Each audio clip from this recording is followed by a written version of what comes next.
Bonjour à tous, alors les marchés ont été encore dans de bonnes dispositions. Il faut dire que ça va mieux du côté de l'inflation, même si ça pousse notamment en Angleterre avec un plus haut depuis 10 ans.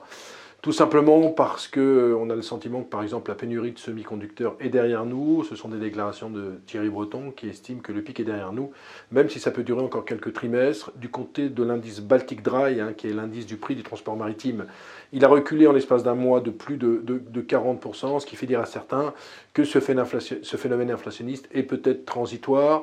Nous n'en sommes pas là, mais disons qu'il y a beaucoup moins d'inquiétude de la part des investisseurs sur cette inflation, avec un 10 ans américain qui reste sur des niveaux de 1,6%. Cette semaine, les grandes vedettes sont des sociétés qui ont du pricing power, c'est-à-dire qu'on a la faculté d'augmenter leur prix avec une demande qui ne faiblit pas. C'est le cas d'Hermès, qui gagne quand même 75% depuis le début de l'année, plus haut historique sur cette valeur. Alors vous allez demander, mais comment les investisseurs font pour payer une valeur sur un PER de 62 ? Eh bien parce que vous avez deux choses, vous avez une croissance organique de 30%, avec une rentabilité opérationnelle qui dépasse les 40%. Donc c'est le cas typique de la société qui, quoi qu'il arrive, verra ses produits achetés par les consommateurs, même s'ils augmentent les prix. Même chose pour Rémy Cointreau, nouveau plus haut historique également. Rémy Cointreau, je vous rappelle, c'est 72% dans le cognac.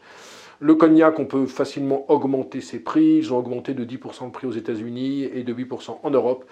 Et pourtant, en organique sur le premier semestre, ils ont fait une croissance de plus de 26%. Donc Rémy Cointreau, certes, c'est cher, avec un PER supérieur à 50, mais quand vous avez du pricing power dans le monde dans lequel on vit, vous avez tout intérêt à rester dans ce genre de société. C'est ce qui s'est passé donc avec Hermès et Rémy Cointreau, qui ont fait un plus haut historique. Même chose également pour LVMH.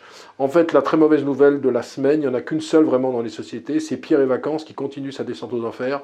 Moins 55% depuis le début de l'année, 66 millions de capitalisation boursière, de valorisation. En fait, il y a eu une seule offre pour la recapitalisation du groupe. C'est très très compliqué, ce dossier Pierre et Vacances, dans la mesure où la dette est supérieure à 1 milliard d'euros. Il faudrait injecter entre 300 et 400 millions d'euros pour que la société puisse s'en servir. Il y a un PGE de 240 millions, on se demande comment la société va l'embourser. Enfin, il y a 18 000 bailleurs individuels avec lesquels il faut négocier, parce qu'il y en a beaucoup qui n'ont pas touché le loyer. Et donc on discute sur le fait, est-ce qu'il devrait s'asseoir sur 5 mois, 6 mois, 7 mois de loyer. On était parti sur 8 mois et demi au début, maintenant 5 mois de loyer. Bref, c'est un dossier qui n'est pas du tout facile, et ça nous montre quand même que dans le monde des small et mid, même si on est globalement positif aux publications Agora, même si on a des lettres qui marchent plutôt bien, moi je suis enclin à vous dire de faire très attention sur ce genre de valeurs. Pierre et Vacances, j'en ai parlé d'ailleurs sur BFM Business lundi. L'action était à 9 euros, depuis elle a encore perdu 25%. Donc franchement, faites attention sur ce genre de valeurs. Donc en conclusion, les marchés continuent à bien se tenir, alors que pourtant, certains peuvent s'inquiéter du niveau de l'inflation. Moi, franchement, je vais vous dire une chose, je suis un peu perdu. J'avais le sentiment il y a quelques semaines que c'était transitoire, et finalement je m'aperçois qu'il y a peut-être plus d'inquiétude, mais d'un autre côté, avec cette pénurie de semi-conducteurs qui semble derrière nous, et cet indice de la Baltique dont je vous parlais qui baisse, je me dis que finalement on aurait peut-être une bonne surprise, et c'est pour ça que les marchés, et notamment le marché obligataire, alors qu'on a une inflation au-dessus des 5% aux États-Unis, le marché obligataire ne baisse pas du tout, puisqu'on est toujours sur 1,60 sur le 10 ans américain. Notez pour finir, pour être tout à fait complexe, c'est que le Bitcoin a connu une petite secousse cette semaine.